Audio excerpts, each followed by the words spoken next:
Hello. So this is really focusing on the folks that maybe missed class today when we had our with all the confusion that was lined up with the school saying 9 to you guys and then telling me 9:30 and all the calendar changes that had to happen. Then there was also picture retakes and whatever. So if you missed for whatever reason, this is going to be hopefully just a brief summary. I'll try to make this 10 minutes or less. So I know these days 10 minutes isn't all that brief, but I'll try to keep her quick. So Google Classroom stream, if you go to classwork, for you as a student up here, there should be something that says something similar to view my classwork. If you click on that, that doesn't show you all of these things. That shows you only the assignments that you have to do that you have not yet turned in. So that to me is a really helpful thing to get those things lined up. If you just click on that view my classwork, view my coursework deal, whatever it is up here, that's a helpful tool. For finding your meetings, you can either go to Google Calendar and then click on that, and it should show you all the different things that you have today, tomorrow, the next day.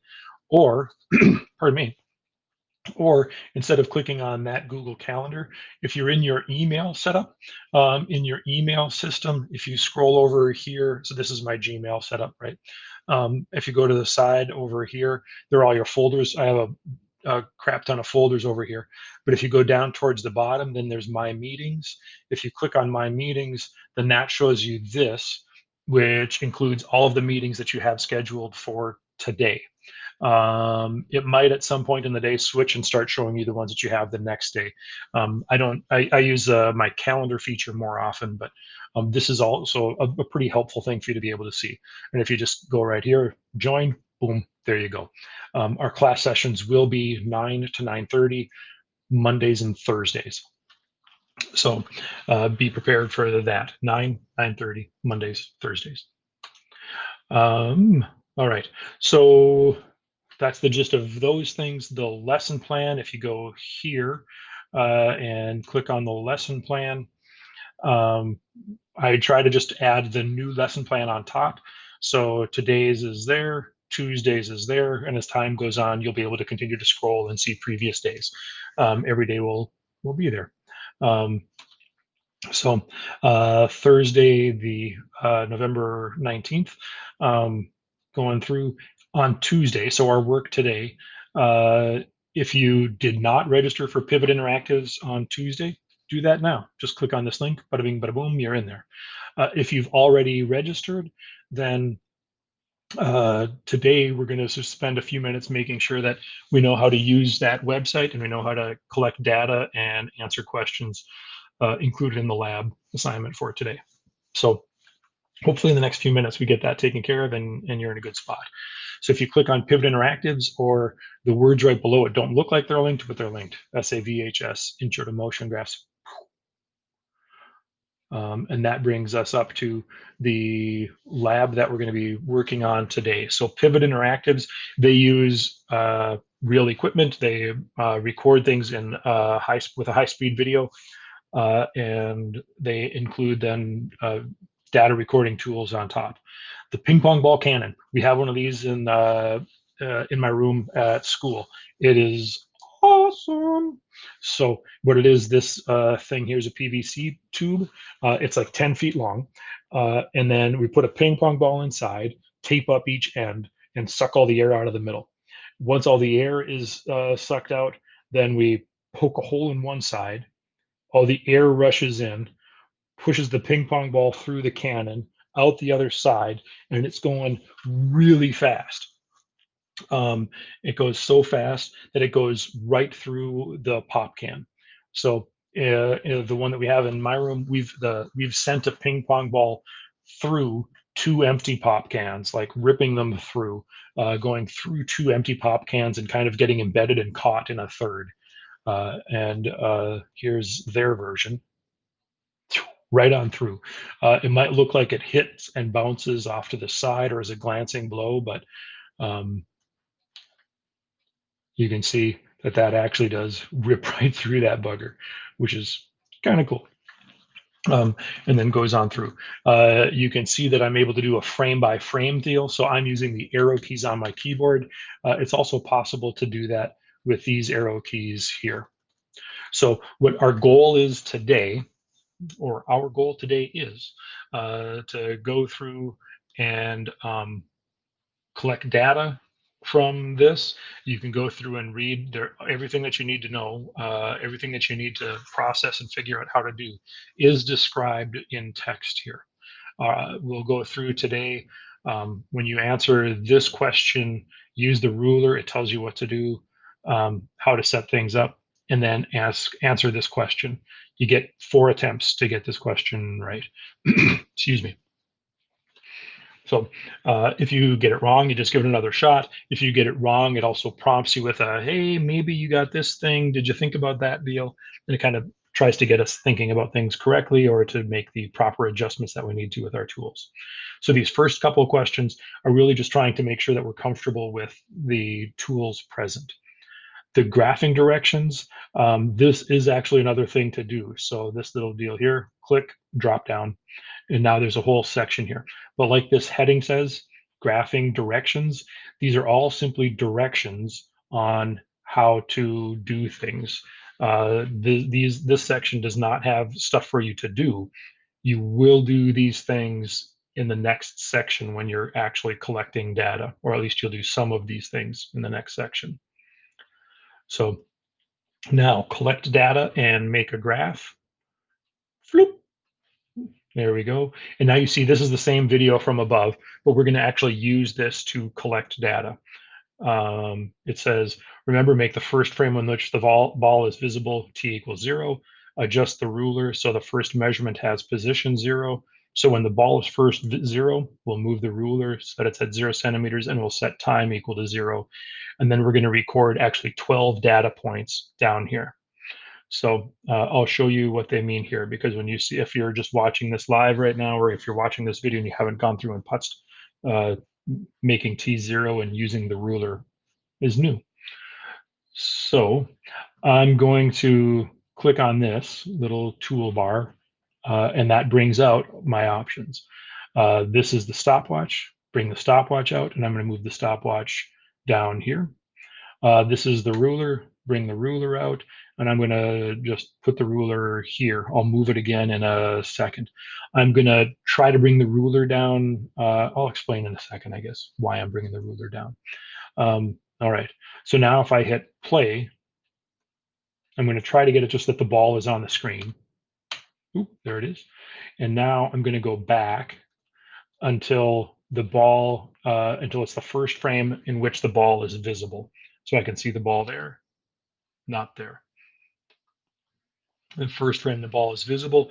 And then I'm going to move this ruler so that, here, I'll click outside of it. So the blue box is gone. But there's this green line here where 0 centimeters is.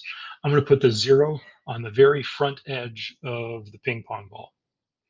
Not the blue line, but that green line 0 on that very front edge. There. And I have these lines all so that down low enough so that the ball, when it goes through to the can, the ball will always be somewhere kind of in one of these green lines on the ruler. So I've adjusted the ruler to where it needs to be, the 0 at the first part of at the front edge of the ball when we can first see it. This is the first frame for data collection. I'm also now going to 0 my stopwatch or my timer. So this 2,600 FPS, that means it's taking 2,600 images every second, 2,600 frames per second, which is a crap ton, right? A standard video camera is 30. This is 2,600. I want this to be times 0, so I'm just going to hit that. Time is 0 now. If we go back in time, the ball was in the cannon, but we don't care about that. There was a time before the ball was put in the cannon. We don't care about that. So I like to say we care about from now until the end of this motion. That's the stuff that we care about. We don't care about 5 seconds ago. We don't care about 5 hours ago. We don't care about 5 days ago. So we're just making this 0 seconds. And so right now we have 0 centimeters for the position and 0 seconds for time. I go down here, position time, position is 0, time is 0. Good. Then I advance the frame again, click, and now it's at a new spot. So if this is 10 centimeters, that's 9, that's 8, that's 7. So the white edge of the ball is between the 7 and the 8. And as my old eyes go in, let's see. To me, that looks pretty halfway, right? It looks pretty much halfway between the 7 and the 8. So I'm going to say that that's 7.5 centimeters. So I go down here under the position, I say 7.5 centimeters. Time,